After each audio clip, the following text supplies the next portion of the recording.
সুরিয়া হার্দিকরা হারলে, ভারত হারলে বাংলাদেশিরা জিতে যাবে, পাকিস্তান জিতলে টাইগার ভক্তরা উৎসবে মাতবে।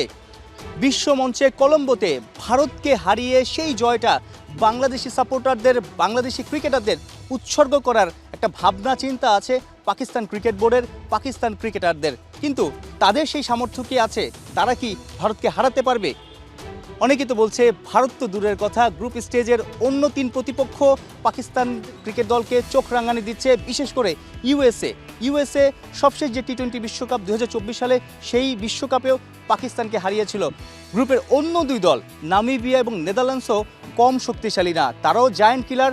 তাদেরকেও আসলে হারাতে হলে পাকিস্তানকে অনেক বেটার ক্রিকেট খেলতে হবে। পাকিস্তান ক্রিকেট দল আনপ্রেডিক্টেবল, মাঠের ক্রিকেটে তারা যে আসলে অনেক চমক দেখাতে পারবে সেই বিশ্বাসটাও অনেকের নেই। তবে মাঠের বাইরে অফ দ্য ফিল্ডে দারুণ খেলা খেলছে পাকিস্তান ক্রিকেট বোর্ড। অর্থাৎ বাংলাদেশের সঙ্গে আইসিসির যে একটা টানাপোড়েন শুরু হয়েছিল ভারতে খেলা না খেলা ইস্যুতে, নিরাপত্তা ইস্যুতে, সেই জায়গাটাতে বিসিসিআই, আইসিসি একদিকে, বাংলাদেশ, পাকিস্তানও ভালোভাবে বাংলাদেশ ক্রিকেট বোর্ডকে সাপোর্ট দিয়েছে।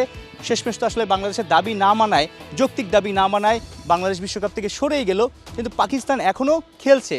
এমন একটা ভাব নিচ্ছে পাকিস্তান ক্রিকেট বোর্ডের কর্তারা যে বাংলাদেশের যৌক্তিক দাবির তারা পাশে আছে। কিন্তু অনেকেই বলছে যে সাম্প্রতিক সময় 2 দেশে যে টানাপোড়েন, অর্থাৎ ভারত পাকিস্তান এশিয়া কাপে হাত মেলানো হয়নি, ট্রফি নিয়ে একটা নাটকীয়তা আছে, যে কারণে আইসিসি, ইন্টারন্যাশনাল ক্রিকেট কাউন্সিল এবং বিসিসিআই যে ভারতীয় ক্রিকেট বোর্ড, তাদেরকে একটু চাপে রাখার জন্যই পাকিস্তান ক্রিকেট বোর্ড, পাকিস্তান সরকার আসলে চাপে রাখছে। তারা এখনও চূড়ান্ত সিদ্ধান্ত জানায়নি যে তারা বিশ্বকাপে যাবে কিনা। তবে যতটুকু আসলে পাকিস্তান থেকে খবর পাওয়া যাচ্ছে যে পাকিস্তান ক্রিকেট বোর্ড পাকিস্তান দলকে বিশ্বকাপে পাঠাবে, অলরেডি টিকিটও বুকিং দিয়ে দেওয়া হয়েছে। হয়তো 2-1 দিনের মধ্যে বা 2-3 দিনের মধ্যেই সেই সিদ্ধান্তটা জানিয়ে দেবে এবং বিশ্বকাপে অংশ নেবে। ভারত ম্যাচও খেলবে, কারণ ভারত পাকিস্তান ম্যাচেই তো সবচেয়ে বেশি টাকা, সবচেয়ে বেশি ডলার আসে।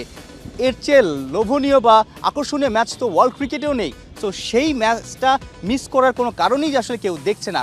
তবে বাংলাদেশকে সাপোর্ট যে বিষয়টা, সেটা বিশ্বকাপেও চলমান থাকবে পাকিস্তানের। পাকিস্তান যদি বিশ্বকাপে ম্যাচ জেতে সেই জয়গুলো বাংলাদেশিদের উৎসর্গ করবে, বাংলাদেশিদের পাশে থাকার যে বার্তাটা সেই ম্যাচ জয়ের পর জানাবে। কিন্তু ম্যাচ আসলে জিততে পারবে কিনা, বড় ম্যাচ ভারত ম্যাচ, সেই ম্যাচেই আসলে পাকিস্তান জিততে পারবে কিনা সেটাই অনেকে শঙ্কা করছে। তবে ভারত পাকিস্তান ম্যাচ নিয়ে কলম্বোতে অনেক নিরাপত্তা ব্যবস্থার জোরদার থাকবে। শ্রীলঙ্কা সরকার থেকে জানিয়ে দিয়েছে সেই ম্যাচকে কেন্দ্র করে সর্বোচ্চ নিরাপত্তা ব্যবস্থা থাকবে, কারণ 2 দেশ থেকেই, ভারত এবং পাকিস্তান 2 দেশ থেকেই অনেক সংবাদকর্মী যাবে, অনেক দর্শকরা যাবে। তো একটা উৎসবমুখর পরিবেশ থাকবে। 15 ফেব্রুয়ারি পাকিস্তান জিতলে, ভারত হারলে বাংলাদেশিদের জয় হবে। পাকিস্তানের ক্রিকেটাররা কি বাংলাদেশি সাপোর্টারদের মুখে হাসি ফোটাতে পারবে ব্যাট বলের পারফরমেন্স দেখিয়ে কলম্বোতে? সাইফুল রূপক, 71।